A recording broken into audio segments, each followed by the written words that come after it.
Hi, everyone. Thank you so much for having me. I'm so glad I could be here virtually with you all for this gathering, and I'm excited to hang out with you after this talk live and have some Q&A and just share with one another. So thank you for having me. Um, Today's talk is called What the World Needs Now, and um, it's kind of sparked from a question that has meant a lot to me over the last few months. And that question is this: the world needs you to do what you love. Have you done that? The world needs you to do what you love. Have you done that? In the last season of the hit television crime series Criminal Minds, Detective Spencer Reid is having a dream. And in that liminal space, he meets Maeve, a woman that he loved for years before who died. So at one point, Spencer's struggling with whether or not to wake up. And Maeve says to him those words I just shared with you. The world needs you to do what you love. Have you done that? Something happens when we do what we love. Somehow it heals, and it heals not just us, but those around us. As I've written before and will continue to write, even our self-care isn't meant for selfish reasons. We care for ourselves so we can better care for others. That's part of being human. It's part of what matters. It ties us to our identity as kin to one another. So I want to share a little bit about 3 things that I love along this line, about how, what the world needs now truly is love, just like that song by Jackie DeShannon. And I'll lead us to asking what this means for us to move toward love together. But I like to open my talks with some poetry because I put poems in my books, and that's kind of just as a space to breathe, to stop and breathe. So I want to do that here with us right now. So just stop, take a deep breath. I want to read you a poem. Before there was everything, there was nothing. But before there was nothing, there was something. Something other, unbound, beyond, above, mystery. No one could grasp it then, and no one can grasp it now. Not even with these realities coming among us and creating something new day in and day out, despite our dry and weary bones. Because before us, there was everything. And before everything, nothing was something. Something was the beginning. And we are just dust from its long, flowing robe. So before we go straight into talking about the work of love, I just want to tell you a bit about my work and who I am. All of my writing draws on the importance of storytelling in our society. So I published my first book in 2017. It's called Glory Happening: Finding the Divine in Everyday Places. And it's a book on exactly that. It's just essays and prayers from my life, processing identity and faith, and being a parent, and asking deep questions that I had never asked before or have been asking for a while, And so that was my first book. And then my second was Native. And, when I wrote Native, I was, hoping to examine what it means to practice collective belonging, and also asking this question: what does it mean to begin again in the face of a future that feels so unsure? And so Native was broken up into sections, and they were like beginnings, searching for meaning, the struggle for truth, working, bearing fruit in a new world. And it was based on the Potawatomi flood story, and which is a part of my culture, a part of my people. It's just a guide that sort of takes us through this process of asking who we are, searching, right? Struggling for that truth, working to honor that place in the world, and then seeing some new world emerge inside us and outside of us. So my book Native came out in the middle of COVID, actually toward the beginning in May of 2020. And I believe that the flood story, that story in the book, led by the book, really speaks to this time that we are still finding ourselves in. It speaks to the inequities that have been brought up by COVID. It speaks to these difficult conversations, right? In the story, in this flood story, you have original man and these animals, and they have been grieving. They have been grieving that they have lost their world as they knew it. They have lost maybe this sense of who creator is and how they connect to creator and to each other. And so eventually they decide, like, we need to begin again. We need to do something. And the animals work together with original man, and eventually Muskrat saves the day and brings up some dirt from the bottom of the water so that they can put that dirt on the turtle's back and begin again. And so it's this beautiful story of dreaming and kinship and belonging and trusting one another to ask what might be. And I think that's such a beautiful image of what we are doing right now all over the world in so many spaces. So what does it mean to begin, right? I think that's always an important place to ground ourselves, to ask this question. So I want to read you a little bit of something from Native. No matter who we are or where we come from, we are people who journey. We long for community. We long for oneness with the sacred. We long to be seen and known and to see and know the world around us.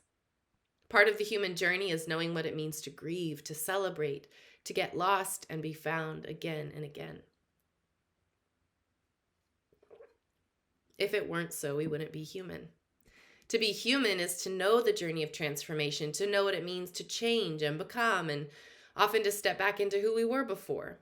In my life, journeying has meant telling the truth, coming to terms with trauma in my own story, and leaning into the trauma and pain of others with an honest listening so that together we learn how to be people who walk alongside one another in order to heal.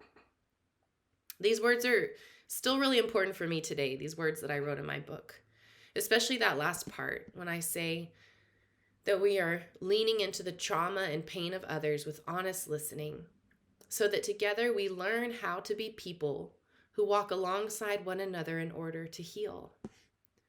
We have to figure out how to be honest about what it means to search for the truth, right?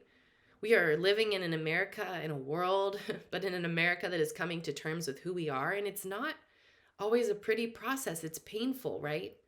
To be human is to transform. So what about our sort of collective consciousness, right? Can we transform together? Can we journey together in order to heal? We have to be honest about our stories, about our trauma, about our collective stories, our collective wounds, right? I love this quote by William Wordsworth. It simply says, to begin, begin. To begin, begin. And I write this in the introduction of Native. We start at the beginning. We ask questions along the way. We arrive at ourselves. Mystery is always there. And then we start all over again. So I want us to understand that contrary to what we are often taught to believe, life is not just a series of beginnings and endings on this straight timeline. We live in cycles, right? We live in cycles of seasons of life, of death, of birth, of rebirth. So you're all here gathering together right now because you believe in the power of community and storytelling. From the land that you live on to the people you care for, your communities, those that you interact with on a daily basis. Think about them for a moment. Think about what they have meant to you in different seasons of your life. What community, what care means to you right now. The cycles of my life have been, led by seasons of trauma, sometimes seasons of assimilation and pain, and I write about that in my book, but also seasons of beautiful community, of healing and solidarity, which I also write about in both of my books that I've published. My own journey of beginning, of asking questions, of grieving and holding gratitude, often all at once, right? We can do that. We can hold grief, we can hold gratitude all at once, and that those spaces, that liminal space that I call it, is what leads me here to these spaces with all of you. We're asking these questions, and we're asking that big question that Maeve asked in Criminal Minds. The world needs you to do what you love. Have you done that? So I want to share 3 things that I love. So the first thing I'll talk about is I love storytelling. The second thing, I love solidarity work. And number 3, I love curiosity. So first we'll start with storytelling. Why do I love storytelling? I want to talk about why storytelling is important, how it ties into these examinations of our beginnings and our identities, right? I love definitions. So this is the definition of a story, of the word story. It is an account of past events in someone's life or in the evolution of something. an account of past events in someone's life or in the evolution of something. So there are two ways in which storytelling is really important. One, we're telling our own story, right? And then two, we're telling a collective story, a story that we are a part of, right? One part of that whole. I love that definition of the word story because it speaks to our capability of evolving, right? The ways in which we're transforming in our lives throughout time and cultures. We have used stories to remember. We've used stories to sort of send future generations on with hope and courage. I want to read you a poem. I have something called the Liminality Journal, which is a wonderful online space that I have really loved sharing some original poetry and essays there, and would love for you to join me there if you would like. Throughout May, we have been doing daily poetry prompts, and so one day the poem prompt was the word transformation, and I just want to read you what I wrote that day. I want to just slip in another poem here as we keep going. Oh, we love a dramatic transformation, don't we? We love to see the makeovers, the houses getting gutted and redesigned, the sinful soul become clean. But that's not often the way transformation works. Often it's a steady, slow unfolding. It's moment by moment movements, tiny increments that lead to something. I often don't know I'm in the midst of a transformation until I see myself somewhere with someone doing something and I'm hit by the bigness of it all. We do love a dramatic story, but can't we also be drawn to the slow and steady surrender? Can't we also be drawn to the ways we are changing, even when we don't understand it? I want a transformation that won't burn out, that will guide me through this life. I want a headstone that reads, "She kept transforming, and that was the gift of it all." So over the last few years, storytelling, transformation, this idea of transforming and evolving, it has become really sacred work for me, this sacred work of telling the truth of my own story. And I wonder if it's been the same for any of you, if something has sparked this digging in to your own story.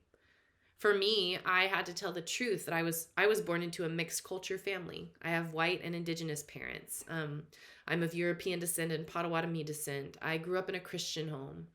The stories that I told growing up often rooted me in this faith that left me feeling not enough a lot of the time, constantly wondering how I would be punished by this punitive God that wouldn't want my mess ups. That's what I was telling myself. I was telling a story that I was mostly a sinner and not much else. I was telling a story that being Potawatomi isn't important. But as an adult, I'm looking into the stories of my people. So I know who we are. So I know where we come from, that we are the people of the Great Lakes region. We are the people of the place of fire, the Potawatomi and Dao. When I began telling that part of my story, learning our stories, I began learning for myself what it means to be me.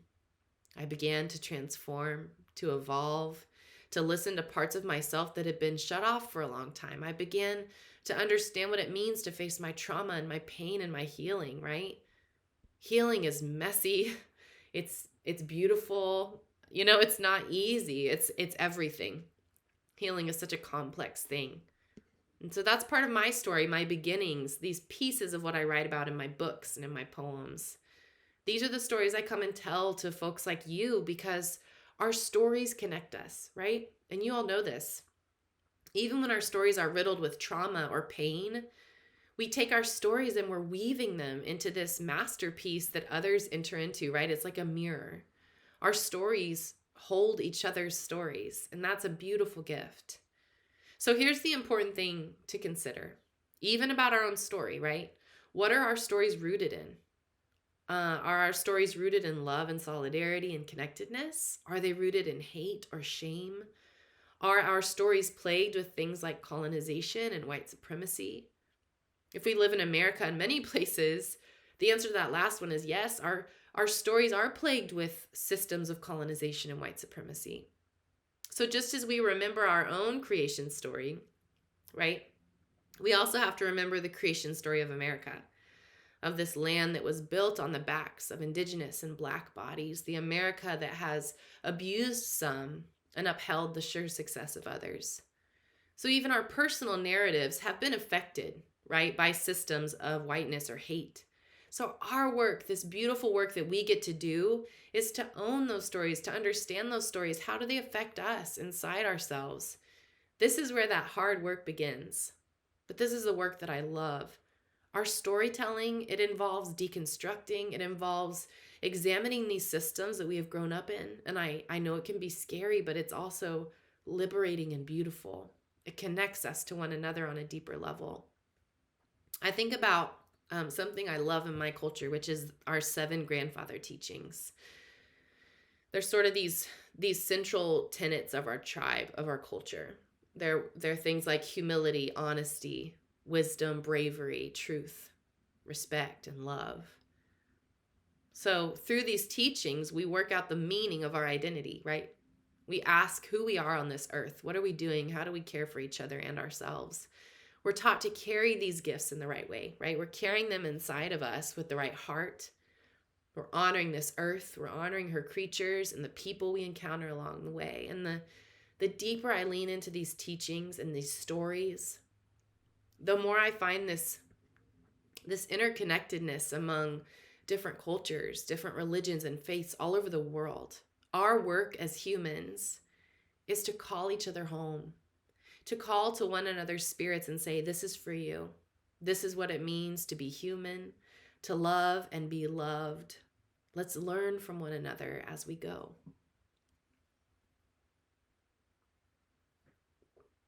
So I want to ask, what teachings do you hold on to? What words have sort of led you throughout your life, have anchored you to your soul, to your story, to your own way in this world, to community? Just think about that for a moment. What stories and teachings are really important to you? Maybe jot those down somewhere soon. Hang it up somewhere so that you remember that grounding, that connectedness.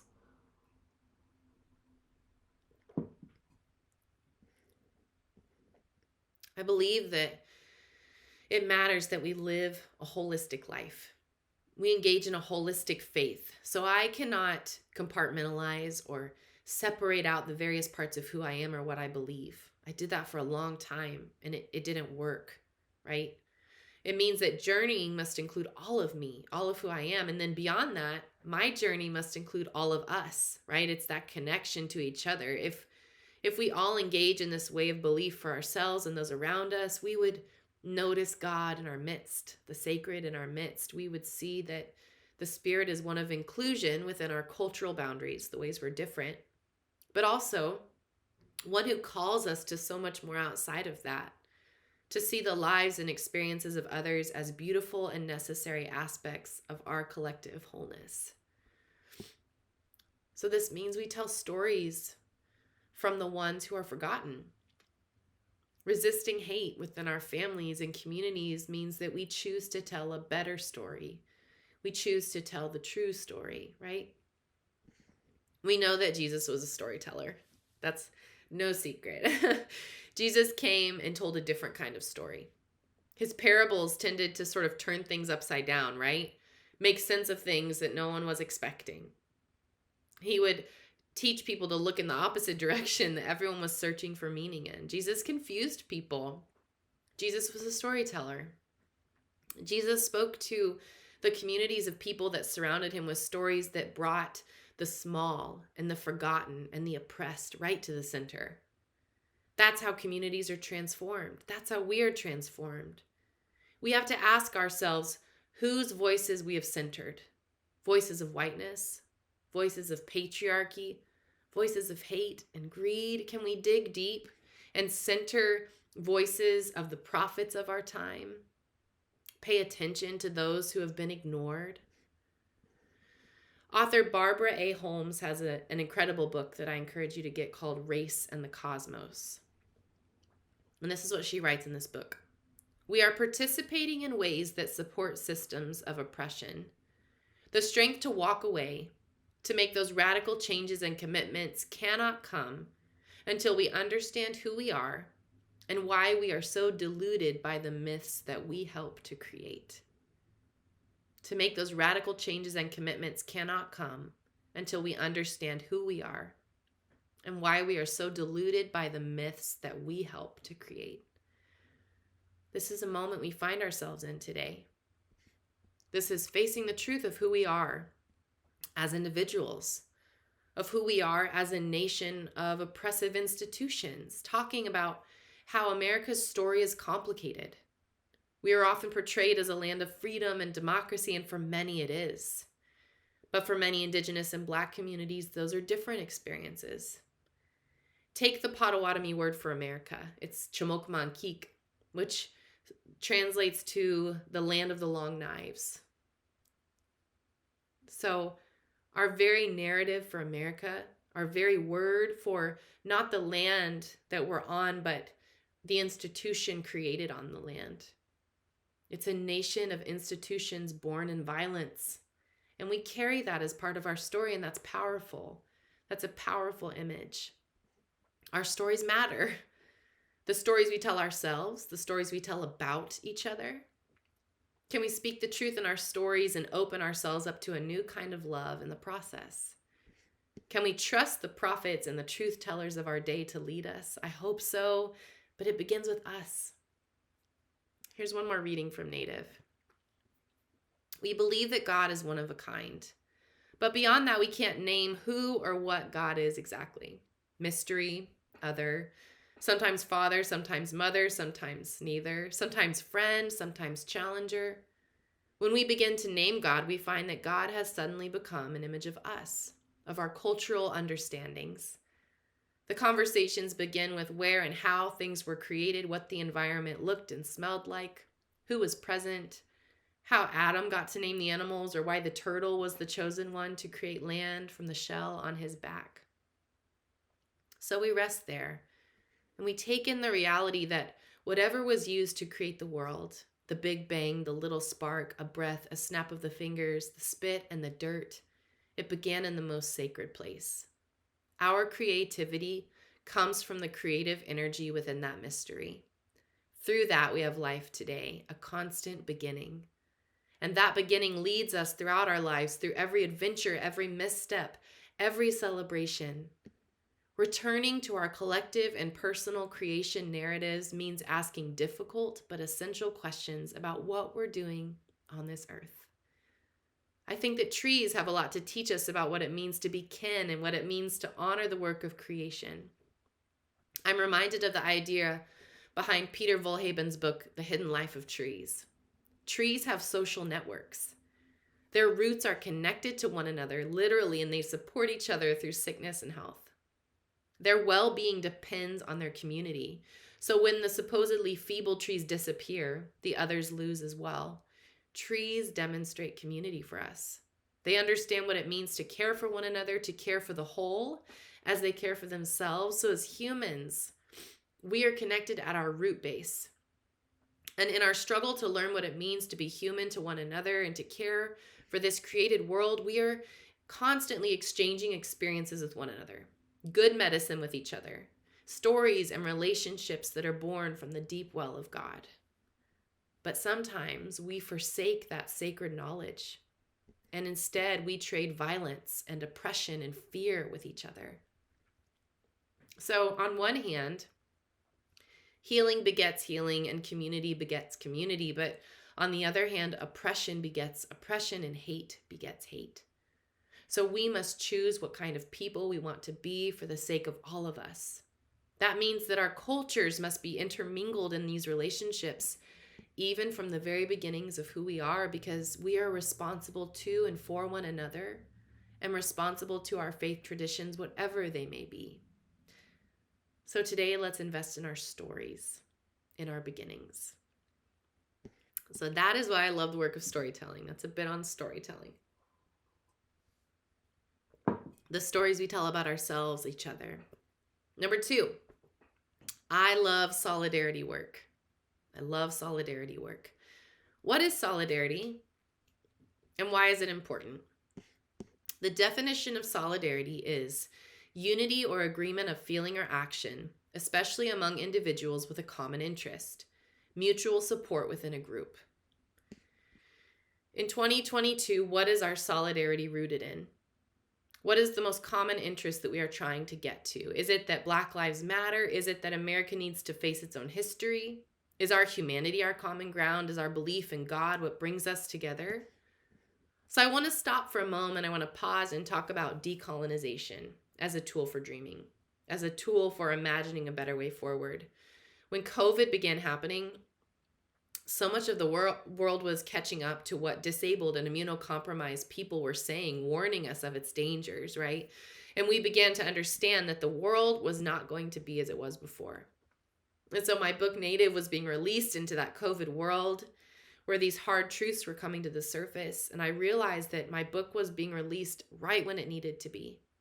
The world needed to be reminded of a flood story. We needed to hear about the animals and original man. Remember the story I told you? Doing what they could do in kinship to create a new beginning in a world that was scary and unknown for them.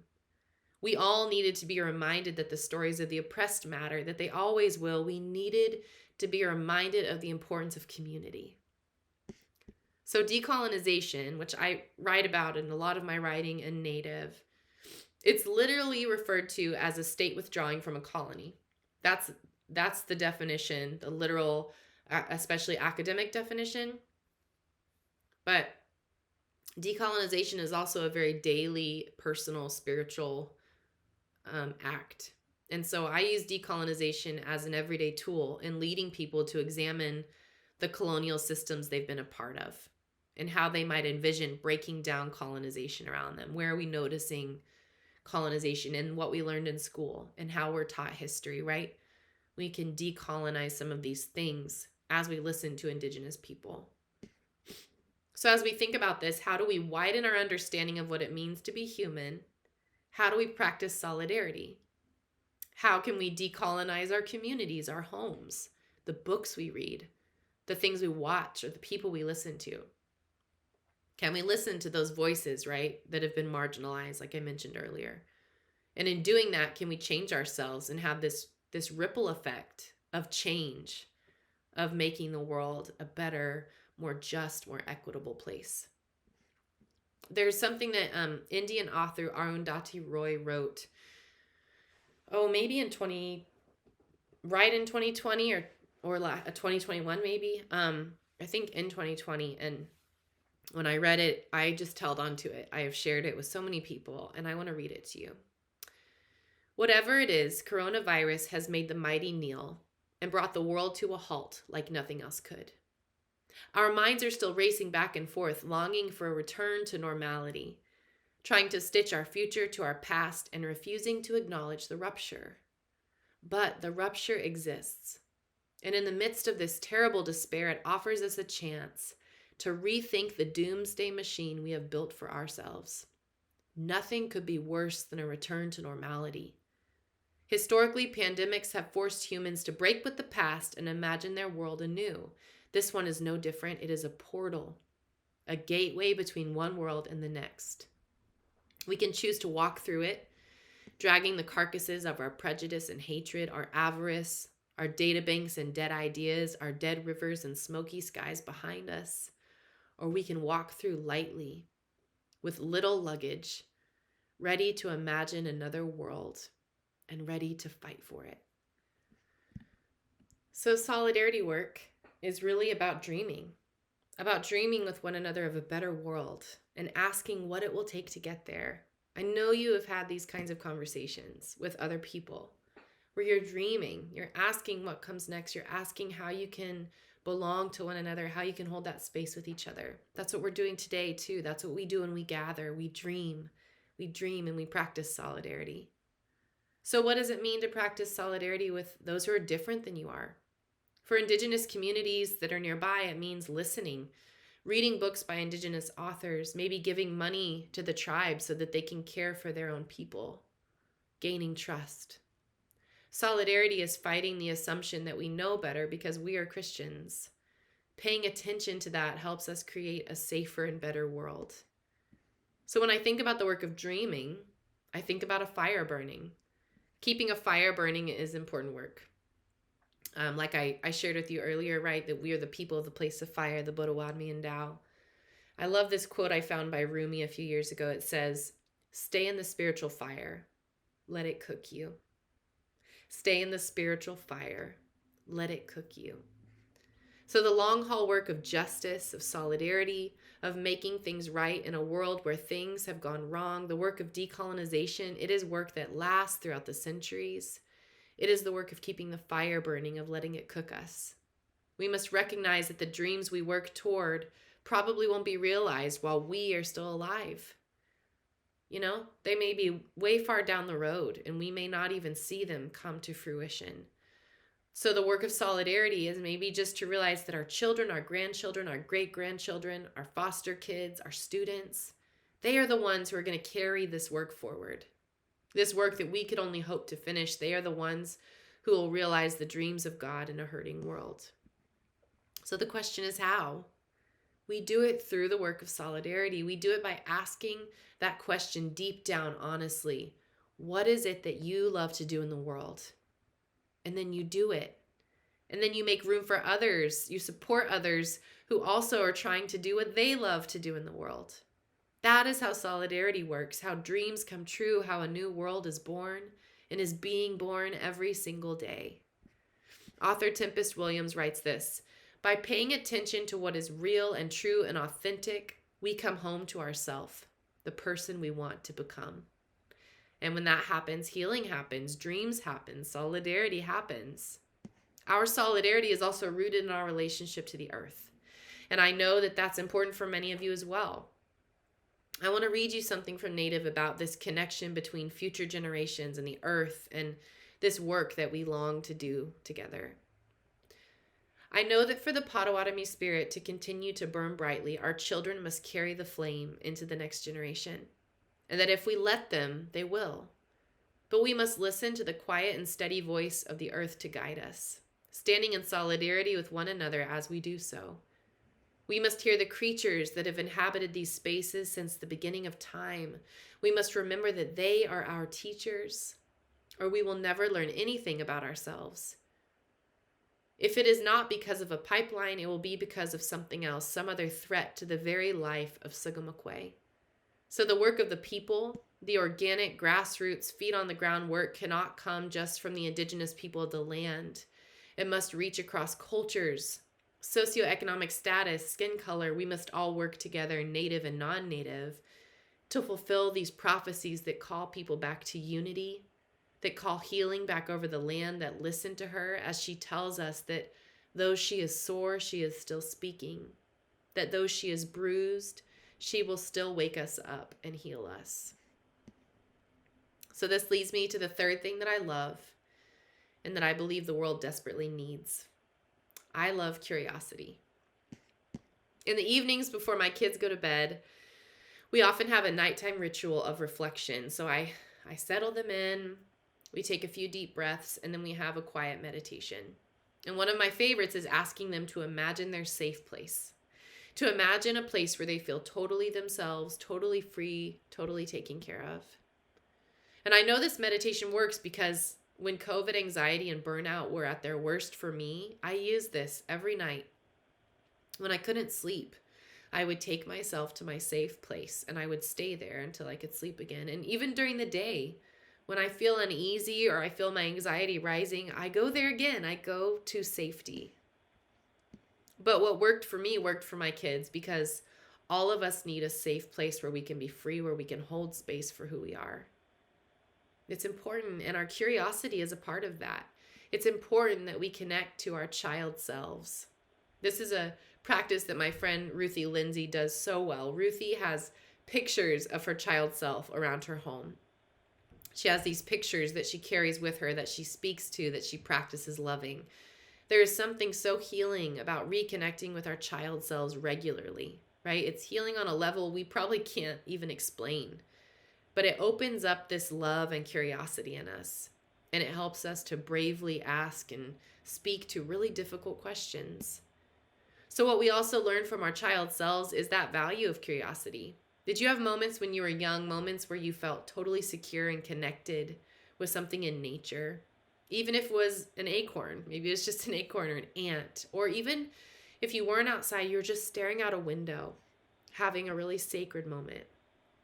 I remember moments like this when I was young, playing with grasshoppers, singing as the wind blew, imagining myself connected to God in this holy and personal way.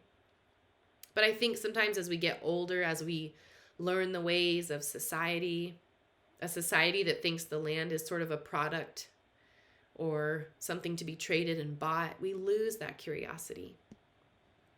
I want to read you a poem based on the prompt of the word curiosity that speaks to what I'm sharing with you. As young children, we are told to be curious. Touch this, ask questions, wonder how it works, discover every possibility. So we touch it, we ask, we wonder, we discover. And all of a sudden we are told to stop being curious because the time for checkbooks and stock market value has arrived.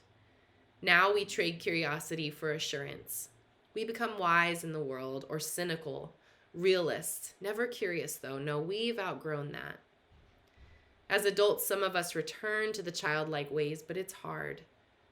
It makes us look weak in a world of checkbooks and stock markets. We look weak if we marvel at an anthill or sit beneath a wise tree or cry over a bouquet of flowers or dance in the rain. As adults, we find our curiosity hidden where the child in us is hidden. Behind all those questions, behind the pressure to become an adult too soon or too fast.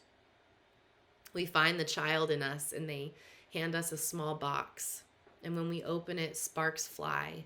And we try to grab them as they turn to butterflies and lead us gently, quietly, proudly home. You know, the longer I grew up in the Baptist church, I came to see myself as someone who had dominion over the earth. It wasn't rooted in a relationship of humility or kinship. I had never heard of that. So now as an adult, I'm longing for a return to that curiosity. I have to unlearn so many things, right? One of my favorite church seasons is Lent. Those 40 days before Easter in which we remember that we come from dust and we return to that dust. The Potawatomi word for earth or dirt is aki. And it speaks to this same idea that we are made from earth. We are made from dirt. This is a universal belief, and it's not just that this idea belongs to the church. Growing up, I had never heard of Lent. So it's not even in all parts of the church.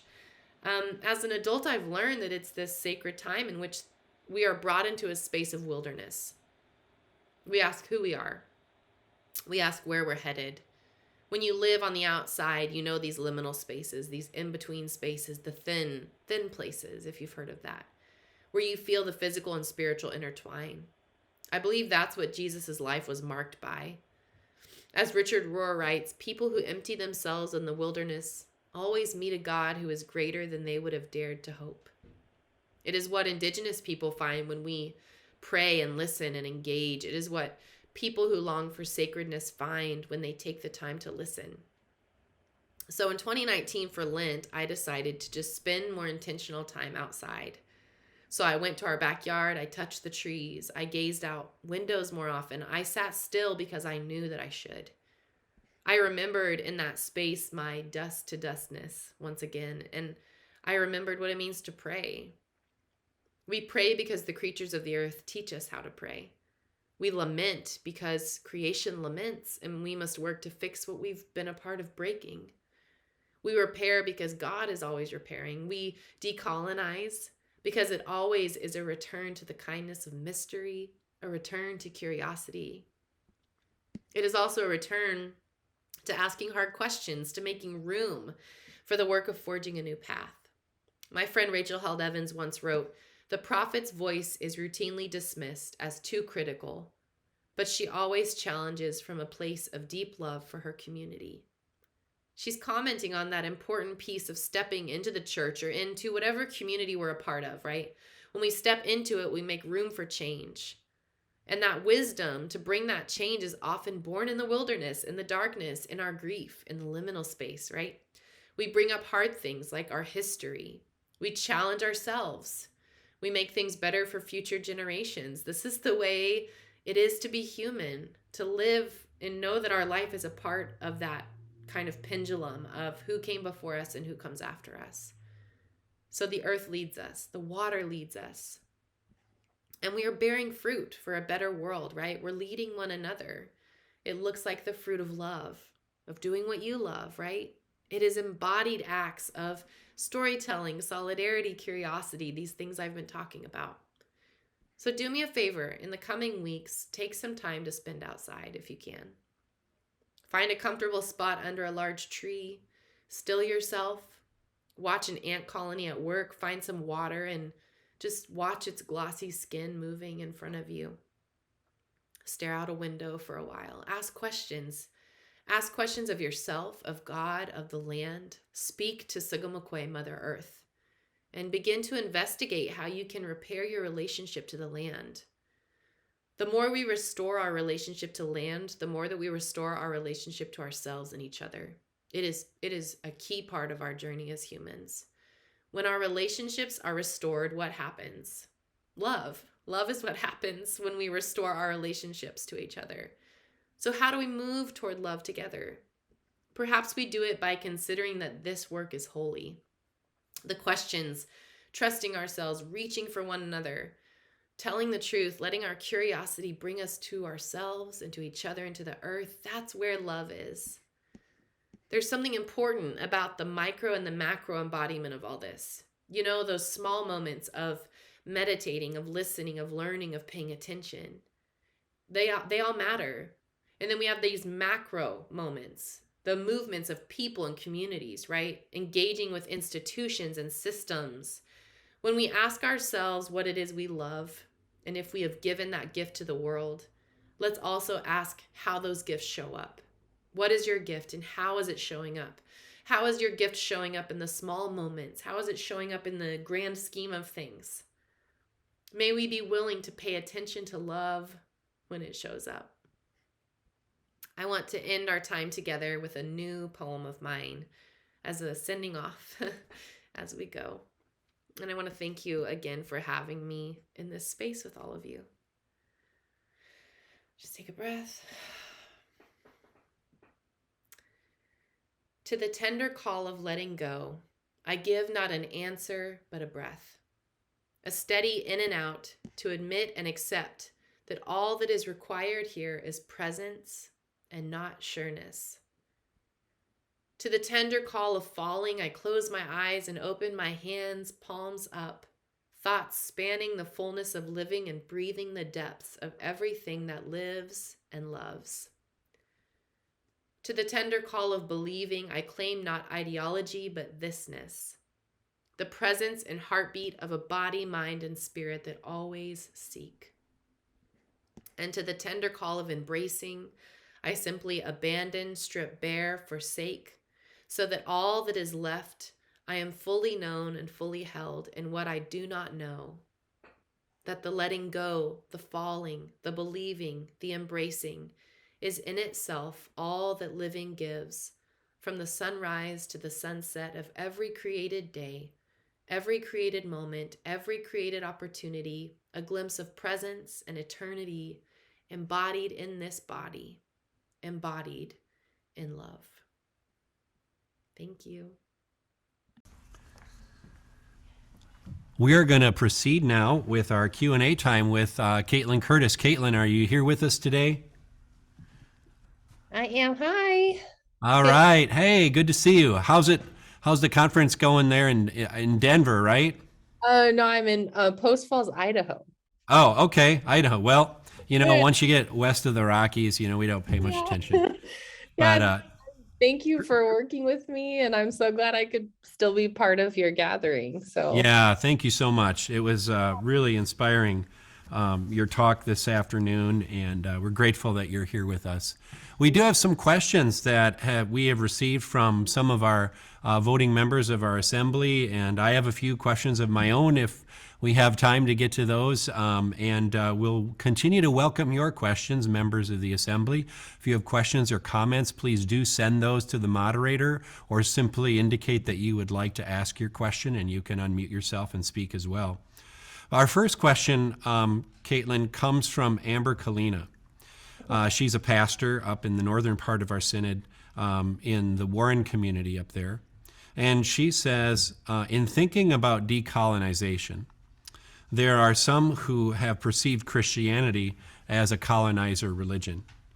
How do you navigate this personally, and or how do you think churches can shake free of this legacy of colonization?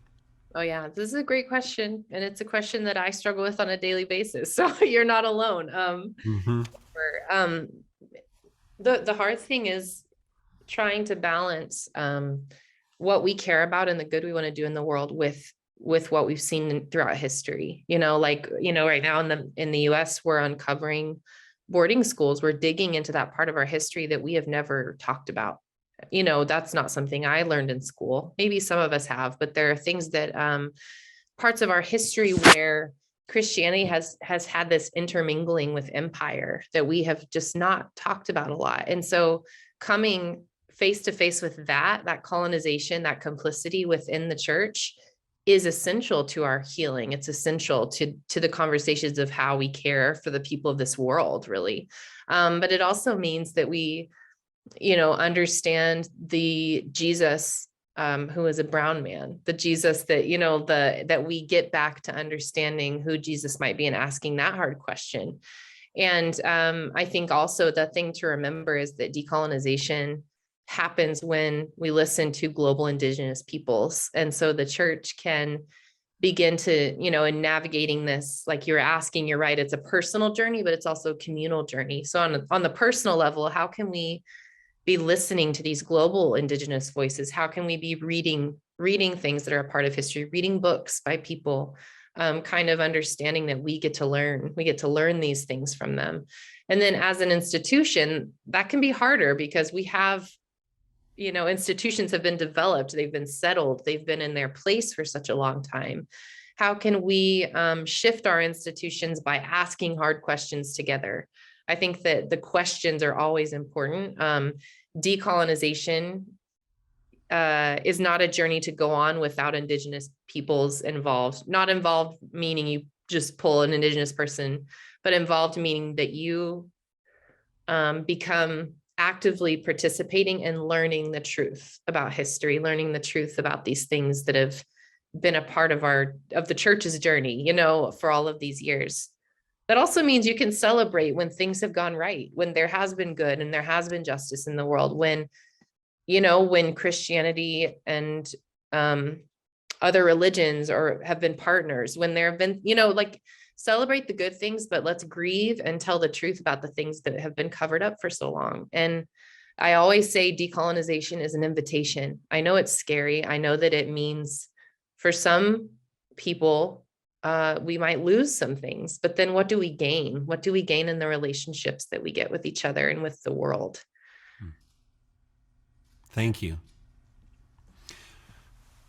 Kaitlin, this next question comes from Pastor Mark Olson, and it has to do with this desire that we have as Christians to share our faith and to share the story of our Lord Jesus Christ, and how that plays into our relationships with Native people in our own region and their the possibility of their involvement in the life of our churches and congregations. In your introduction to Native, you wrote, "Whiteness both forces people into assimilation and rewards those who stay assimilated. How, as members of one of the least racially diverse Christian denominations in America, how can we be church without expecting that our Native neighbors will come to our worship services, join our services, or become more like us? Is it possible to look upon the things we like that are safe for us and see how things can be a threat to those who are resisting assimilation?" Yeah, that's a great question. And if you've read Native, I share about my journey with all of this, that I grew up deeply entrenched in the Southern Baptist tradition. I was the poster child. I went on all the missions trips. I was complicit, right? I loved being in the purity movement, and then I became a worship leader, and so I very much was in all of this very deeply. That doesn't mean that I didn't care about people, but I think that there was I almost said glitch, but there's something where we're missing and how we care for people and how we have this context of what colonization is, and that's something I've been learning throughout my journey and throughout my own identity and trying to come to terms with this. What's hard for me whenever I try to answer these questions is that I don't know all of your communities, so I can't give you the personal advice of each church or each place.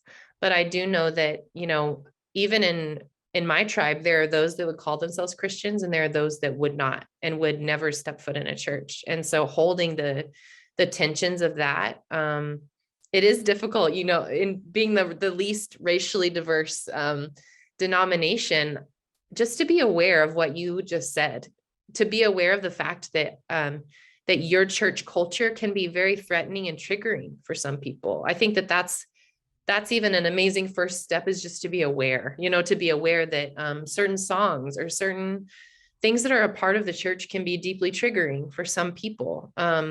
I think that is a really important thing to even pay attention to, the effects of assimilation, right? That's what the boarding schools were for. They were literally for assimilation. And so when we go through this history, we have to be aware that for some, the church is still a place of deep belonging.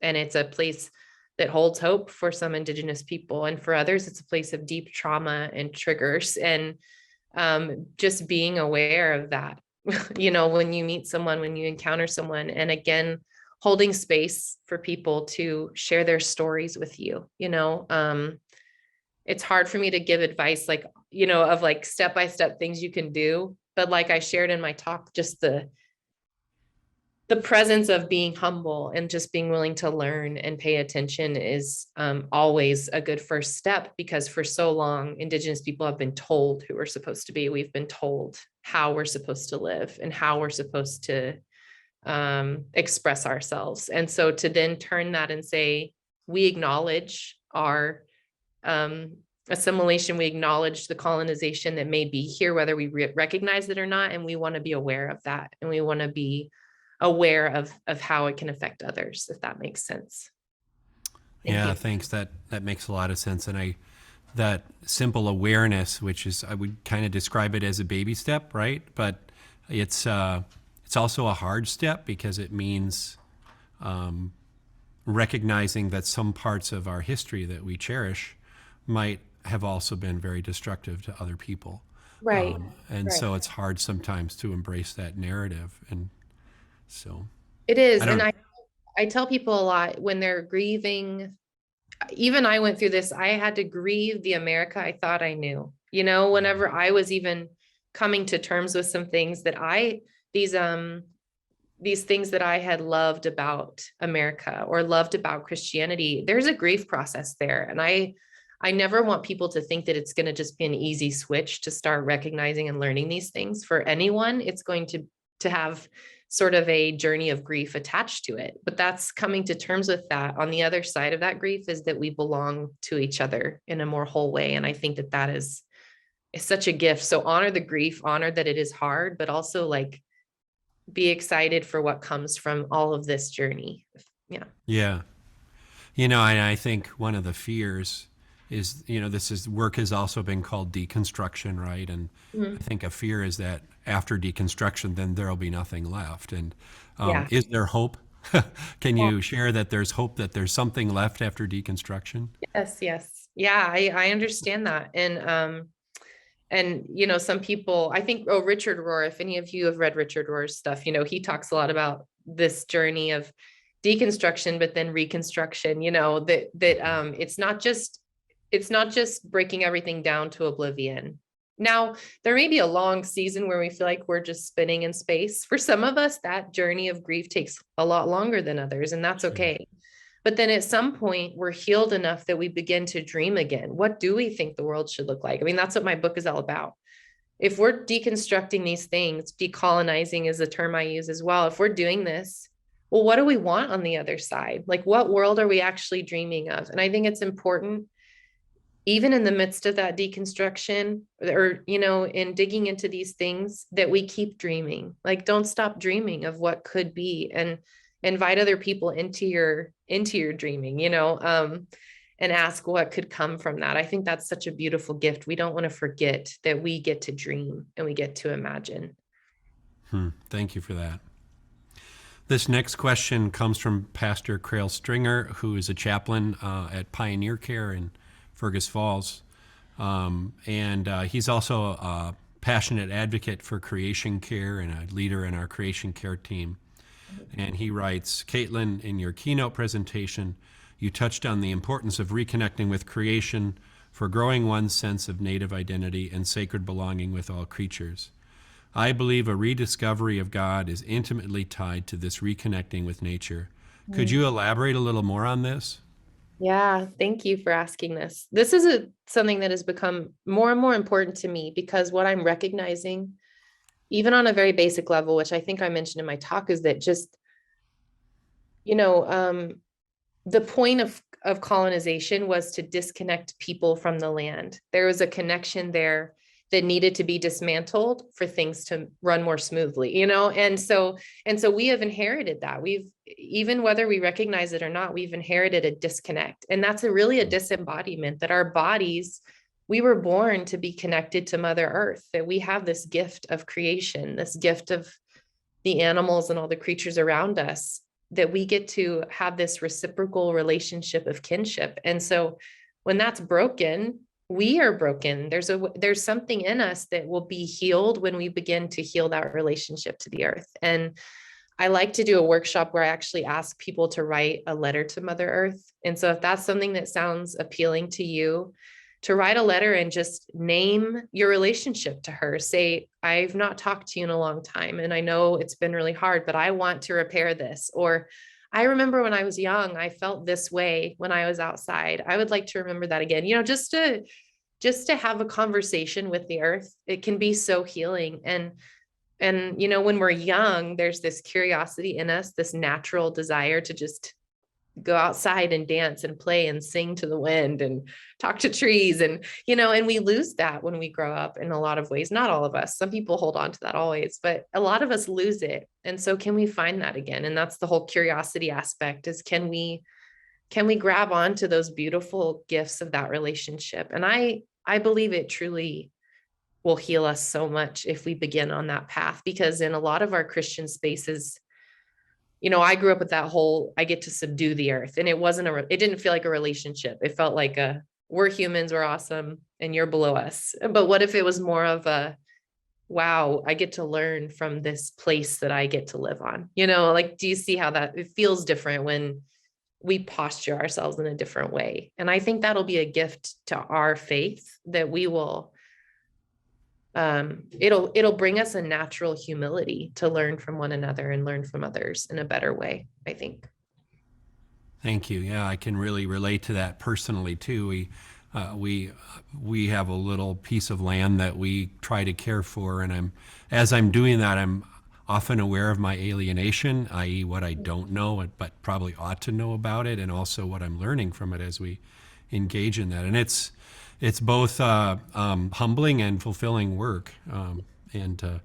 And by the way, we've been waiting desperately here in northwestern Minnesota for it to actually be nice enough for us to go outside and do that work. And finally, Sure. Yes. So,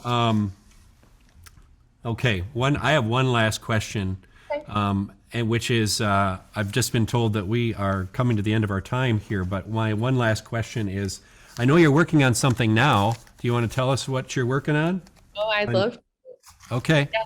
I'm releasing a new book next year, and it's on everyday resistance. It's on how do we practice resisting the status quo of hate, or the status quo of white supremacy, or some of these things that have inched their way into our society or into our spaces, even if we don't realize it. And so I've created this really beautiful framework for how we recognize these things on all levels of who we are, from the very personal level to the communal level, right? How do we talk about resistance as something we can embody in our daily life? And I'm drawing from so many incredible other authors and teachers to write it. And it's been such a gift. So I hope that it is a gift to all of you. It'll be out next year. And in the meantime, I write at the Liminality Journal, which is my Substack, and I write poetry and essays. And it's just a lovely place to just be, things just feel so heavy all the time. the Liminality Journal. You can Google that, but I wanted it to just be a place to just kind of rest with words, you know, to just have like a calm place to just sit and take a breath with words. So that's what that space is. So that's what I've been up to. Thanks so much, Kaitlin, and thanks for your work and for your voice. And we'll look forward to that coming book as well. Thank you. Thank you, Yeah. everyone. God's peace.